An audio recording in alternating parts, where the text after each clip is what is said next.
Okay, well, thank you very much, Julia, for the kind introduction. Thank you very much to the Software Excellence Alliance for having me. It's great to have the opportunity to speak to you all today and learn a little bit more about your organization. Also, a quick shout out to Dave Van Epps for connecting me with the Software Excellence Alliance. It's great to see you, Dave, and great to interact with you here again. So yeah, one thing that Julia mentioned there, in my role that I found the opportunity to do is sort of bridge that gap between the technologists and the business side. And when you think about bridging gaps, when you think about different groups of people with different perspectives, a big part of that is the people part, the communication part to it. And where I want to take this discussion today and where the focus of this talk will be is a little bit on the tech, but mostly on the people, the human focus component that is super important as data scientists and technologists and software engineers develop AI, machine learning, and related products. So that's what we're going to talk a little bit about today, building AI that understands and meets human needs. In case you missed Julia's intro, just a quick little bit about me first. Like she mentioned, I'm a senior manager of data science at CVS Health. Like she mentioned, I work within the Caremark division, which is the pharmacy benefits management division. Just think about us as a intermediary that works between big companies and pharmaceutical companies to try to drive down drug prices for our members based on optimization and machine learning and data science technologies to try to forecast drug utilization and costs. Before that, I was a director of data science at Ursa Space Systems, which is a satellite imagery data analytics company trying to better the world with imagery-based data analytics solutions. And on the personal side, I live in southeastern Connecticut with my wife, Erin, and our wonderful 8-year-old cat, Mimsy. Okay, so just as a quick overview of what we're going to talk about today, really the focus is to try to think about the use of empathy and the people experience when it comes to designing, both building from a technical perspective as well as understanding solutions for AI for engineering leaders. So we'll talk a little bit first about foundations of defining empathy in AI. When I say empathy, we have to be on the same page about what that means. So we're going to set some definitions and foundation first. Then we'll talk a little bit about the tech, what we mean when we say AI with empathy. Does AI feel? Does AI interact with you? How does AI actually show empathy? We'll talk a little bit about that. Then where I really want to steer the conversation, like I mentioned before, we'll go really into the empathy that the people developing these AI products and solutions can have and how that can better the product and our society. We'll talk a little bit about practical actions for empathy in data science, some takeaways that hopefully that you all can use in your day-to-day, both related to data science, AI, and software engineering as a whole. And then one theme that I really want to allow you to take away at the end is the power of positive feedback loops. This comes from a technical perspective as well from a people perspective. Okay, so what I'd like to do to start, and I'm going to pull up the chat because I want to get your perspective, right? I said I'm going to sort of define for you what empathy means, but I first want to get a sense of what you think empathy means. There's obviously a standard diction. You can don't go to dictionary.com and type in empathy, but just give me a few words on either, a sense of what you think it means, how you see it in your day to day.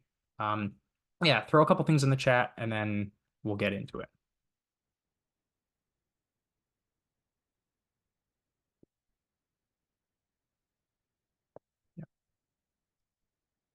Yep, great. So, yep, Julia says being able to put yourself in somebody else's shoes. Love that. Dave says the ability to relate to others, what they're experiencing, what they're thinking. Brad, great point. Yet what others are feeling. That feeling component's definitely really important. Connecting with others emotionally to understand where they're coming from, having an understanding of somebody else. Yeah, all really great stuff. So, not that this is the only definition. There are many, but the one that we'll sort of focus on today is that empathy is, quote, the ability to understand and share the feelings of another. I think both of those things are going to be pretty important as we have this conversation. The idea to understand somebody, but also to sort of implicitly or explicitly share those feelings that they are feeling at the same time. That is what we're going to consider empathy. There are a few criteria that one considers without making this go too much into a philosophy discussion. There are three criteria that people consider for what is empathy. The first we call congruence of feelings. This is sort of what everybody talked about in the chat. You know what it's like. You understand because you know what it's like to feel that emotion in a specific situation. If you're around somebody and they're angry, well, you understand that because you've been angry at some point in your life, and so you know anger and you understand what they're dealing with, and you can acknowledge that. There's asymmetry, which is that you are the person feeling you're only feeling it because of the other person. The other person is angry, and that thing might not impact you, but by being around an angry person, you sort of feel just like this anger or anger concept around you. This is asymmetry, but it's the idea that somebody else is feeling it, not you. And lastly, we have what's called other awareness. This is the awareness that the emotion you're feeling is not because of another person, um, or is because of another, not something you're feeling yourself. So, an example of not having other awareness would be a small child, because a very small child may see another child crying and they may just start crying. I don't know if you have a small child, you see them walking down the street and they just start crying because they see another child crying and then everybody's crying. But you might ask the child, why are you crying? And they don't really know. They can't really explain why they're crying. There's just this sadness, there's just crying happening around them. But they don't necessarily have this other awareness. As kids age, they gain this empathetic trait and they can start to understand that they only cried because they saw the other person. So we can also see on the right here this concept of the spectrum of empathy. We won't go too much into this, but this is just another way to think about empathy, right? It's not necessarily just understanding somebody's situation, but it's also acting with it, feeling that emotion with them, and being on the same page as them so that you can act accordingly, and maybe even have compassion for them, where you are moved by that person's feelings, or you make decisions based on that person's feelings. So it's pretty commonly debated, especially as AI models get more and more intelligent, whether or not they actually experience empathy based on this definition. For the sake of this discussion, we're going to say that AI ML, as intelligent as they are, as really, really cool as ChatGPT is, it's not empathetic like a human would be empathetic. It is demonstrating empathetic behavior in its responses, or it's acting in a way and responding in a way that a human would based on that human having empathy.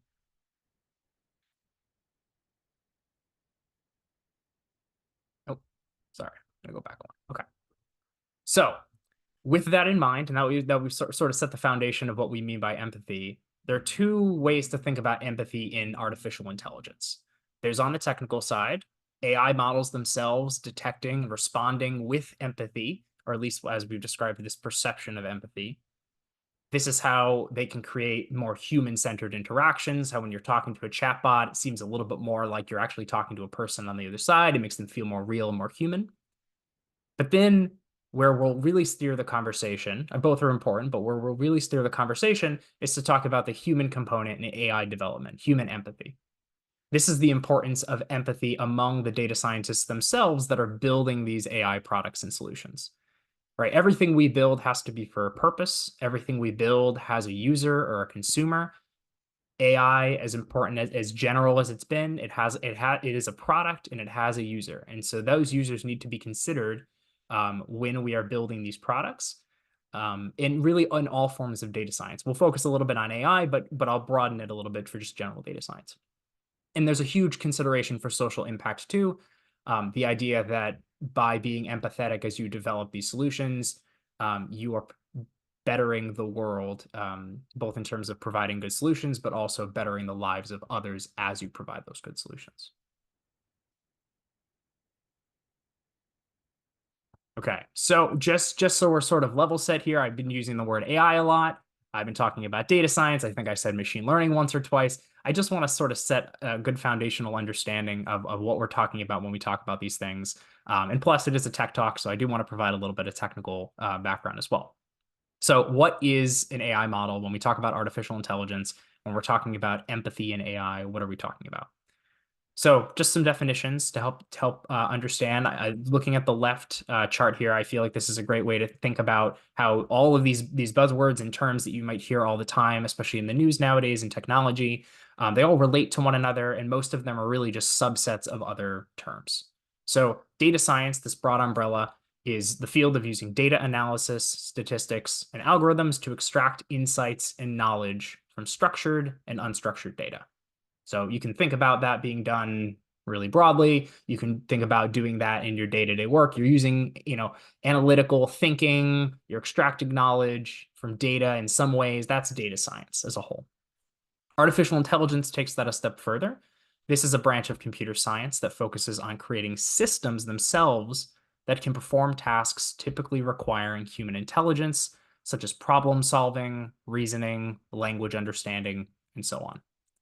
Machine learning, however, is when you take that another step further. This is a subset of AI that uses algorithms and statistical models to enable systems to learn patterns from data and make decisions or predictions without being explicitly programmed. So we talked about algorithms, data science. Algorithms might be deterministic.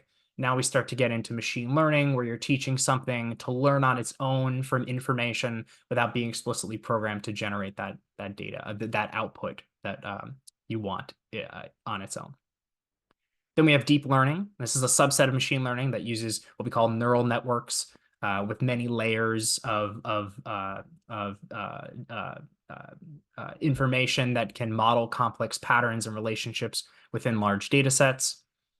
And we have artificial neural networks. These are the more complex, advanced concepts that are inspired by the human brain. These are computational models that consist of all of these interconnected layers and nodes that are called neurons to try to be inspired by the human brain that process data to recognize patterns and make predictions. So when we talk about empathy in AI, we're going to talk about a lot of, it's a broader category than I think a lot of people normally think of. When people think of AI, we think of these artificial neural networks, but there's a lot of opportunity to have empathy in AI from a technical perspective and from a human perspective, even as we broaden the definition a little bit too. And on the right side, we see some definitions of types of AI models. And so just to start letting your brain think about examples of maybe some things that are out there that where we can consider empathy being a huge part of them. We have what we call supervised models. And these are models where we learn from a pre-labeled data set that a human might have created. So for instance, you might have, Airbnb or Zillow might create a supervised model, and that might be to help them price homes or night stays. And that could be from historical data on who stayed there and how much they paid, how many rooms are in the house or the apartment, how many bathrooms, the rating, the reviews of it's all these data that people collect specifically because they think it would be impactful in predicting something in the future or predicting a good price for any given night. So that's a supervised data set. A human created this information, they curated this data. And so you can already start to think of, well, if there's humans involved, then humans need to consider other humans. They need to think about the impact of the work they're doing. They need to think about the data they're curating and using for these models. There's a big opportunity for humans to have more empathy in understanding their users. We have unsupervised models. These are models where we learn from patterns in the information provided automatically without providing this curated data set. But again, even in an unsupervised model, while you're not necessarily having a human curate the data set that the model is going to learn from, you have humans that really get to choose what information gets provided to the technology, to the computer, for it to learn these patterns, right? You're looking for something, you're giving it something. There's already this inherent human component or human bias that's being built into the process. This could be, for instance, categorizing news articles based on sentiment analysis, things like that. We have reinforcement models. These are when we learn from continuous feedback and adjust these models. So for instance, autonomous driving is a great example of a reinforcement model. If you have a Roomba in your house, then you know that sometimes it's especially the more advanced ones are driving around your house and they're trying to understand where the walls are, where the furniture is, and they're not going to try to bump into those, but they might bump into them. They do bump into them. Some of the more advanced ones will learn automatically where the couch is, and they'll go around the couch next time they try to clean your house. So this is an opportunity where it's learning from something. a lot of the times in reinforcement model development, humans are a big component of this because they are providing the feedback to that system to learn what did and didn't work. So a lot of the cases when if you try, maybe less common nowadays than it used to be with different authentication methods, but especially with Google asking you, can you find all the light bulbs or the stop lights or the stop signs in these pictures, right? You are providing reinforcement learning data to their deep learning models that are trying to find those objects. So you are, as a human, are sort of biasing the system. You're influencing the system. And while maybe you don't have a ton of empathy as you're clicking on stop signs, you could think about some other examples of why human-driven reinforcement with empathy could make a difference in the outcome. And then we have deep learning models. We've talked a little bit about this already, but these are these hidden layers automatically looking for subtle differences in large data sets. Less of a human component in these, but a lot of these deep learning models are also one of the other types of models we've already talked about. And so thus there's already this human component. So for the rest of the talk, we'll talk a lot more about chatbots because I think, especially with the rise of ChatGPT, DALL-E, a lot of these cool things that are inherently based into a lot of our day-to-day activities, especially as software engineers, if we're using ChatGPT to help us develop or to come up with ideas, create videos, create content. There's a huge it's an understanding thing that a lot of the public is using, and at the same time, it checks a lot of these boxes, right? Chatbots, especially the more advanced ones like ChatGPT, are trained from a deep learning perspective. They're reinforcement learning because sometimes, I don't know if you've seen on ChatGPT, you can say, hey, was this answer good for you? And you can say yes or no, and you're basically providing feedback to the model in real time. That's reinforcement learning. And then a lot of the times they are either curated data, curated text, questions and answers that are provided to the bots. In some cases, they're just scraping from the internet, so that might be unsupervised. So you have a little bit of a combination of everything. So in summary here, I just want to say that no matter what type of model we have and what type of example you have, there are always ways where there's a human involved in the process, regardless of how smart, intelligent the systems are on their own. A human is a big part in developing them. And thus, empathy is a huge part of the development as well. Okay. So why do we care if a chatbot has empathy? Or better put, why do we care if we perceive it to have empathy? Well, just like anything, there's always a key to build trust, add to comfort, and you always want to enhance your products in such a way that they are better adopted over time. And especially like things like chatbots, things that interact with humans directly, it's really important to think about what they exhibit such that they can get better adoption. So empathy is a huge part of this. If you think about ChatGPT, if you're asking it questions and it's being empathetic with you, I'll show a cool example in a few minutes too of how that's happening in real time. But you can think about, well, you might get better user buy-in. It might feel more real and comfortable to somebody. Maybe some people might find that a little weird and might pull them back from it, but I think a lot of people might find it interesting to sort of interact with something as if they're talking to a human. They might not even know the difference if they're talking to a human or not, if they're talking to a customer service chatbot. And that might make a big difference in their comfort with the tool and their adoption with it. So this is the first of, I think, 2 or 3 times we'll talk about these feedback loops throughout the presentation. But here, AI has this empathy feedback loop. Like I mentioned, there's a couple good examples of empathetic AI applications. These are customer service chatbots. Is probably the most common one. You may have had to reach out to a chatbot to ask to cancel a subscription or to make a change to your account or something like that. So you can think about that in mind as we talk through the rest of this.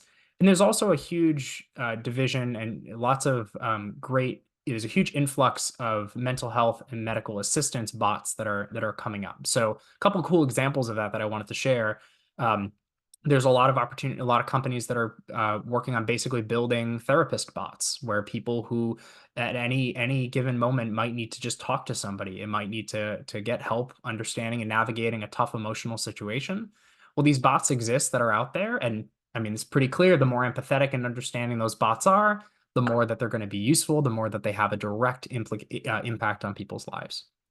And then on the medical assistance side, I've heard a couple of examples where you have chatbots that are getting built to not only be the customer service rep that's helping somebody, but be the supporter of the customer service rep that's helping somebody. So in some cases, when you're talking to somebody, maybe you're on the phone with customer service, you're talking to a human, but maybe that customer service rep is using a chat bot on the side that's been specialized and trained to understand that business, all the information, and can, to a snap of a finger, scan all the information about that person who's called in to understand their account, understand maybe in the case of medical insurance, if they have a policy, what their policy covers, what their recent appointments have been. And that could provide the customer service rep with more information so that they can respond to the user quicker.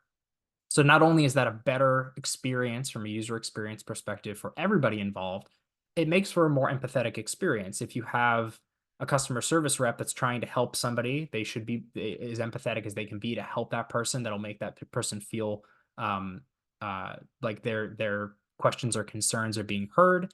And at the same time, that customer service rep who has to talk to people all day as part of their job might be feeling like they are getting understood by the bot that they're talking to because they're dealing with their own stressors of talking to people who are probably complaining about things all day. So lots of good opportunities you can think of that where having an empathetic AI application that actually exhibits some form of empathy can help and better the experience for everybody involved. So we've already sort of talked about it, but right, if an AI model's responses are structured in an empathetic way, that builds user trust, which then builds more acceptance over time. So like I mentioned, I thought it would be kind of fun to provide a practical example of AI exhibiting empathy. So what I did, and I'll share all three of these with you, but what I did was I asked ChatGPT basically the same question. I asked it, hey, I'm not feeling great. I had a tough day at work. Please provide me some support. Or, what do you think? First time I said, hey, can you provide me some support with lots of empathy? I'm specifically asking it, can it exhibit empathy if I really ask it to? The second one I'll show you is when I say, please don't give me any empathy. So you can just sort of see the difference. And then the third is where I don't ask either way. I just say, hey, I'm having a tough day. What should I do? And then we get to see maybe sort of the inherent empathy that's built into these bots that make for a better experience. So for the first one, when I asked for empathy, gave me a lot of empathy. You might pick up on some keywords here. I'm really sorry to hear you had a rough day. It's without even getting into solutioning. It's just being that friend that you can lean on. You can take a real toll, especially when you're putting in so much effort dealing with pressures.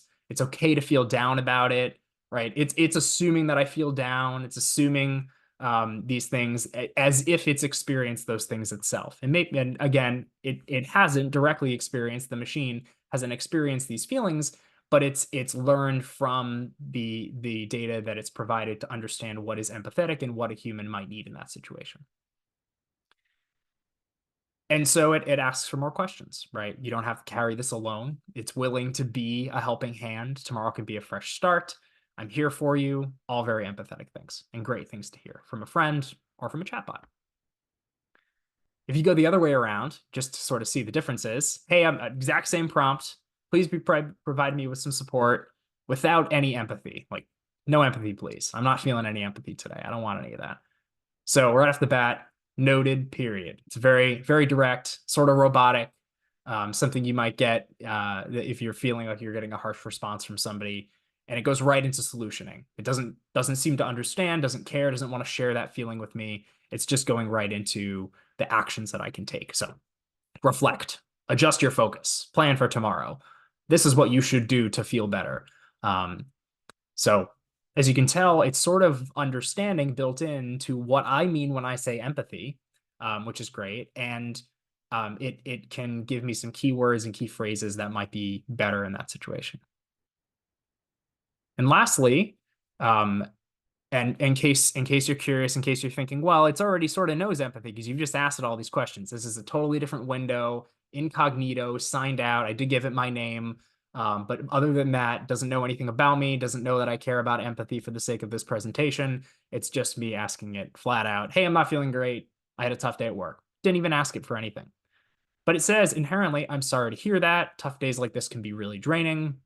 Do you want to share more about what happened? Or maybe just unwind with something else on your mind? Whatever you need, I'm here. So right off the bat, it's sort of sharing that helping hand. This tough days like this can be really draining phrase here sort of is what we talked about before as empathy. Like it's trying to exhibit this understanding. So from that, there's this inherent, like I've talked about, this inherent empathy that's built into it that for me, and I think for many others, makes the experience better, and makes it so that you have somebody to talk to that's more understanding and makes for a better user experience. So with that being said, we'll shift gears now more to the people, the role of empathy in the data science teams building these products and solutions. While AI can inherently exhibit empathy and how that's really important, in my opinion, what's even more important is the people building these products and solutions to have empathy in their day to day, in how they interact with others, and how they build solutions, and how they build the right solutions. So this can lead to better communication with stakeholders. As I talked about before, I sort of live in this world where you're between technical people and you're in the business side, and being able to communicate between both is an art and a science. And so having empathy for both involved can lead to better communication and better outcomes. It can lead to a better user understanding of user experience and needs, and it can create alignment with what we call product market fit. Every time you're building something as a data scientist, you are building a product. You want to make sure that that product has a fit towards what you're working towards and that it's going to be accepted by the other person on the other side. So like I said, data scientists, if they keep these user needs in mind throughout the entire process, they ensure that these models and these products meet real world requirements. A lot of the time, we love to develop products and solutions for the sake of technology, and that's great and it has a place. But a lot of the time, if it's driven by the business and there's a business outcome or a non-technical outcome for non-technical users, we as data scientists have an obligation to understand and to be in that person's shoes to understand why they're going to use that product. So this can allow data scientists to adapt to different audiences. It can allow us to communicate AI capabilities clearly to non-technical users and audiences. And it can allow us to focus on solving real problems rather than just technical complexity, which again has its place, but not in all cases. Another huge aspect of AI right now that you may have heard about is what we call explainable AI. This is the idea that as models get more and more complex, and there's this sort of divergence between those who do understand the technical and those who don't, as that divergence increases because of just added technical complexity in the world, it's really crucial to present information in a way that can be understood by non-technical audiences. And very often, the non-technical audiences are the decision makers or the users. So it becomes a really key professional responsibility of data scientists in any role to be able to translate from a user what they need to what that means from a technical perspective. So data scientists that exhibit empathy or work hard to think about empathy actively in their day-to-day can make a big difference with transparency and user trust and buy-in in a business setting. And so what we want to change is this concept on the right here, this idea of this black box model. A lot of the times you may have experienced this case where you have all this data. The problem is clear. Okay, I know what data I have. They're all just learning. And then, okay, cool. There's this magic thing that happens at the other end. There's this little black box that generates my predictions for me. I don't really know how it works. I don't really know why it works, but I'm just sort of going to trust it works. I don't know really what the data scientist did to get there, but cool, it generates an output. But okay, that's great. But then as soon as somebody else that maybe doesn't know as much about the project starts to ask questions, it sort of becomes hard to explain. These outputs might become unjustifiable. They might become unexplainable, inaccountable. It's hard to point back to these models and say, well, it just sort of did that. Like, I can't really explain why. Like, over here, we were 90% accurate. So that's great. So like, you should just trust that it's going to work. That's hard to get across sometimes, especially when you have leaders really wanting to understand why something may have made a mistake. And just to think about some interesting examples that are happening in real life in order to try to build more explainable AI, A few that I had noted were there's this concept called SHAP, which is Shapley additive explanations. There's this concept in finance that people use to interpret credit scoring models. So you can use actually built in a lot of these uh, programming, like Python packages have these built-in concepts now where you can think about explainability as you're developing the models.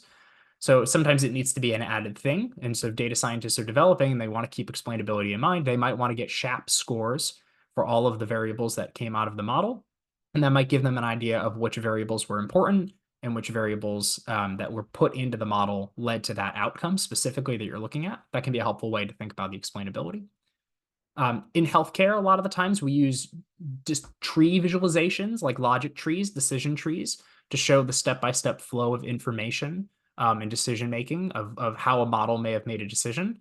And I think a lot of people that are especially analytical people can sort of follow a logic tree, and that makes a lot of sense. You can say like, hey, this person, maybe it's a healthcare model to determine whether or not some person has a disease, or you can sort of follow the steps that the model may have taken to come up with its prediction, and you can see what information went into that by following the steps in the decision tree. Again, this is an opportunity where we have this trade-off between the complexity of the models and the explainability of the models. And so in this case, the more complex these trees are as you're building these models, the harder it's going to be to visualize them after the fact. So it's important for data scientists to also keep in mind that while a small boost in accuracy might be great, at what cost? What are you giving up from an explainability perspective that you may otherwise not necessarily need to give up? And last, just another cool one that people often talk about that's worth thinking about is what we call counterfactual explanations of models. So these are sort of like what if scenarios for models. Like what if I am doing like a loan approval model or automating loan approvals? And what if this person had $5,000 more income? What would the model have done then? And so you can think about this idea of sort of playing around with layman's concepts, tweaking things a little bit and seeing what the model would do. Giving users the opportunity to play around with that sort of information and test these sort of counterfactual explanations can give people an idea of maybe how the nuts and bolts of the black box are working, which might make it a little bit more transparent.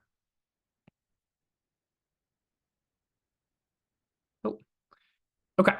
So, right, we talked all about the value of empathy for AI models. We've talked about the value of empathy for data scientists specifically, and while that does have some implication as well for software engineering and just other technologies as a whole, we've talked about the need for it, but we haven't necessarily talked about how to promote it and how to get there. Some people are inherently more empathetic than others, but cultures within an organization are really need to take a big role in helping to promote empathy within an organization. So I'm curious. I'll jump to the chat again if you don't mind. I'll ask another question. What are some good ways to promote empathy within an organization?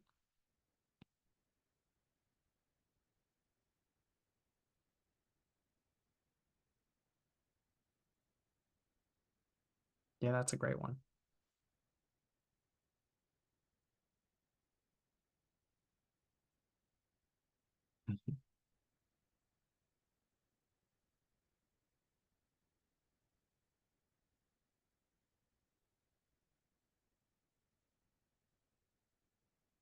Yeah, Julia. So great point. We start every meeting with a check-in to see how people are feeling, like very explicit care and demonstration of empathy. That's very important to have to show people you care and to show that that's part of the culture. Brad mentioned helping projects for the community. I think that's great. The idea that like it's important to think about others within a workplace setting or otherwise.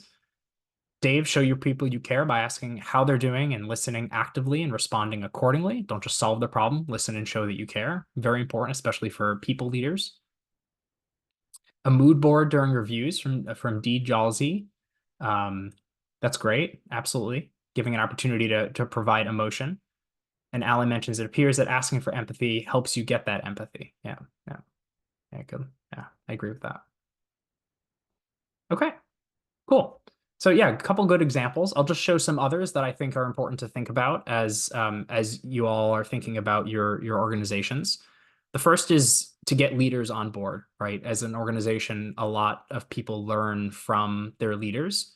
and take cues from their leaders from a cultural perspective. So if you can get leaders on board that we want to promote a culture of empathy, we want to exhibit empathy every day to our people, to our work, and not just in terms of people management of your own employees, but also our clients, our customers. We want to be our investors. We want to think about how they feel.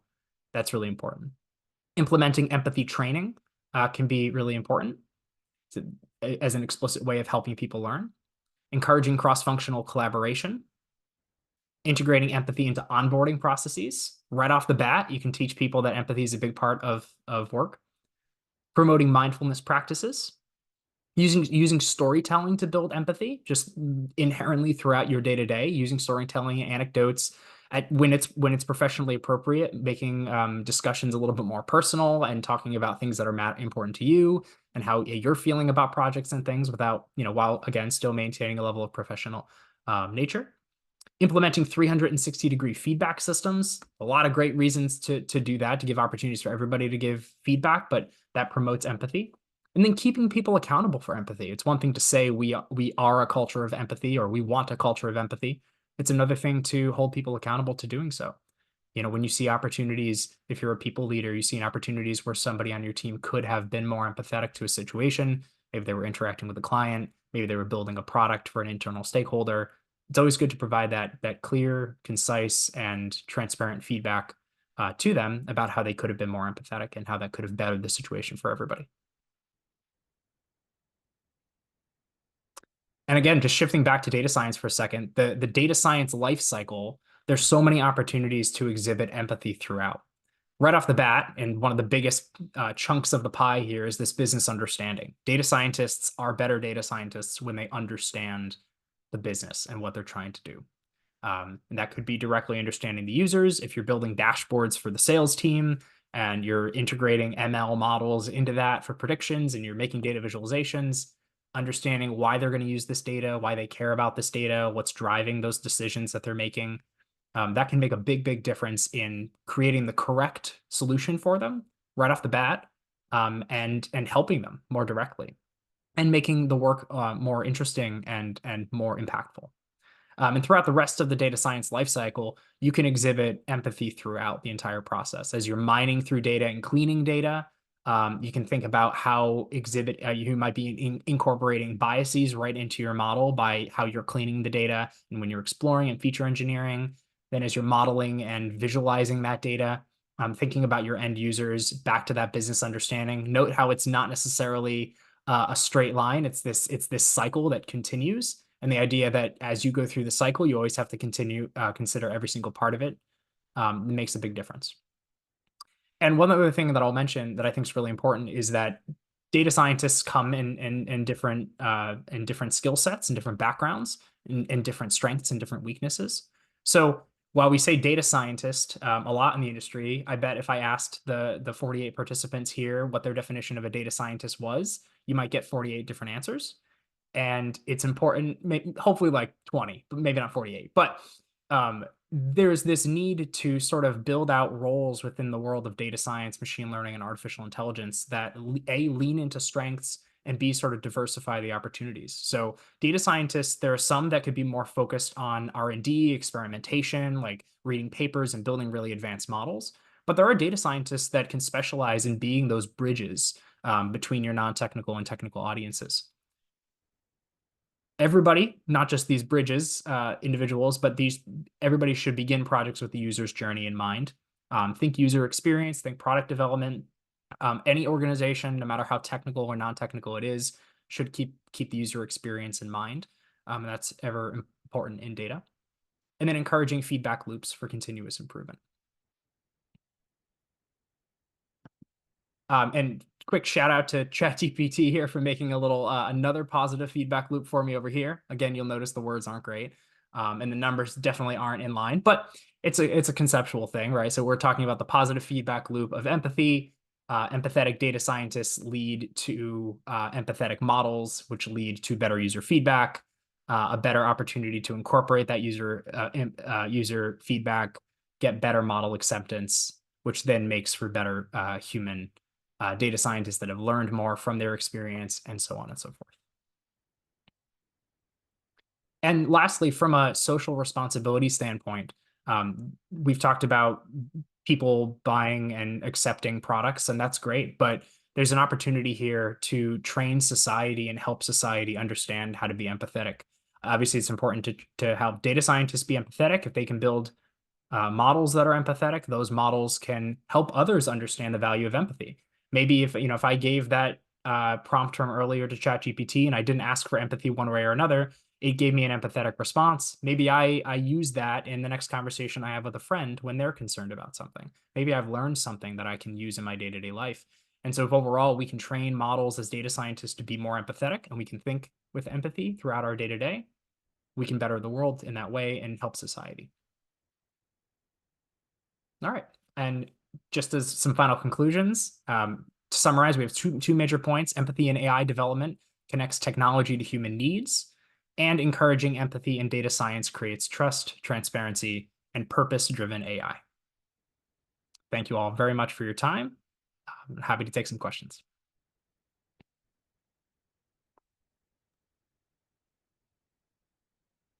Thanks so much, Zach. I saw Julie had a question. It seems like data science and UX need to be integrated to develop empathetic products. Do you think that's the case, and how do you handle this at CVS? Yeah, that's a great question. I agree completely. I think I was mentioning before that everything should be focused on user experience. And while I think there's two ways to do that, you have this concept of user experience that's built into everything you do, where anything you do, no matter if it's technology or user facing, should be focused on user experience. But then we have dedicated teams that are really thinking about this. They might understand the customer better. They might understand the stakeholder better, and it's important to work with them directly. So yeah, it's definitely the case. And how I handle this at CVS, I try to get as close to the customer, the end user, as humanly possible. Obviously, still virtually most of the time, but in the case that like we have dedicated user experience people at CVS, we have a lot of product owners, product managers that are focused on interacting with the clients. And in that case, that's where we get most of these, this wisdom about user experience. So it's working directly with those people, and it's asking lots of questions as a data scientist about the user, not just sort of making assumptions. It's double checking your thinking. It's making sure that you have the user in mind. It's proposing and iterating ideas when you might not be right until you find the right one. So always a lot of opportunity to do that. I know, Zach, because there's nothing more frustrating than when you're frustrated with a bot because you're trying to have to go through the bot to get to the person and it's empathetic with you and you're Yeah. frustrated. And it's like, oh, I'm sorry. And you're like, no, you're not. Yeah. No, you're just Fake saying that. empathy is the worst. Yeah. Yeah. And that's a great point. We didn't really talk about that at all, too. But like this concept of like, depending on the situation, there is a right time and a wrong time to exhibit empathy. So it's not just about, yeah, one takeaway from this talk could be empathy, empathy, empathy all the time, every time. That's not necessarily the case. It's just like in a human to human interaction. Sometimes you should be empathetic and sometimes you should be direct and helpful. Okay. There was a question in the chat. Unless somebody want to read them out loud, or should I just go through the chat? It's Go easier. ahead, Zach. Okay, sure. Let's see. So, sorry, zoomed down too much. Okay, how can we ensure that empathy in AI products goes beyond just responding to user emotions and actually builds long-term trust with users? What are some practical steps we can take to achieve that? Yeah, this is a fantastic question. I think it's a hard challenge, especially if we're still in the early days of just starting to build any sort of acceptance with users. But because there's been such a spike in usability of some of these products like ChatGPT recently with non-technical users, we have to think more broad. From a practical standpoint, um, again, I think it's back to the power of iterative and constant feedback from users. I think keeping the user experience in mind, but not just thinking about the user experience, dumping a product, and then moving on to the next product. I think that iterative development from a model training perspective, as well as from a product training building perspective and user interactivity perspective, is really important. So it's constant iterative feedback. It's not accepting that a product is going to be perfect from the get-go and that you don't need to iterate on it further.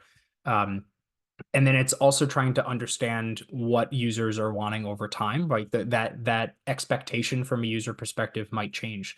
So you might need to follow the users through their life cycle of using your product to build that long-term trust, not just from day one.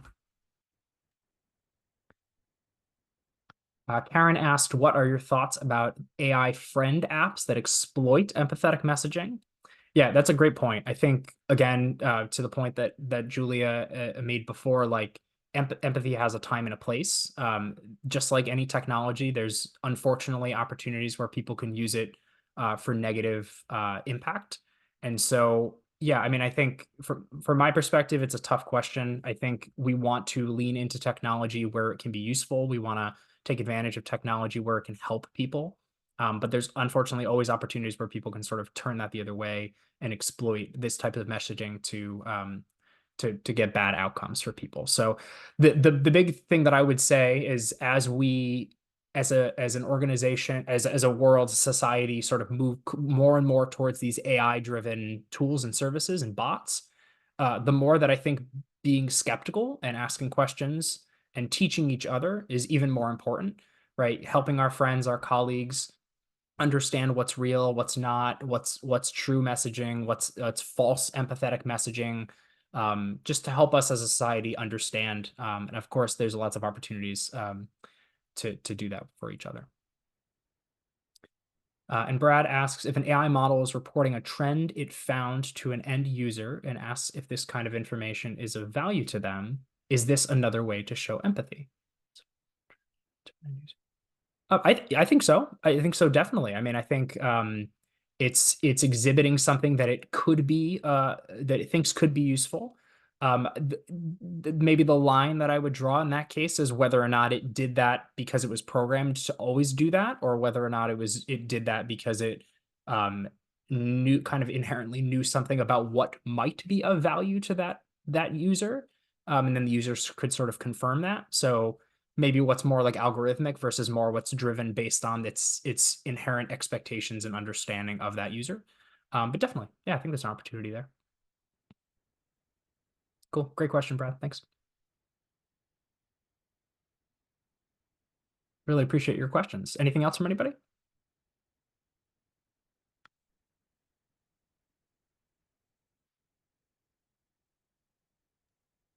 was trying to type real fast. Yeah.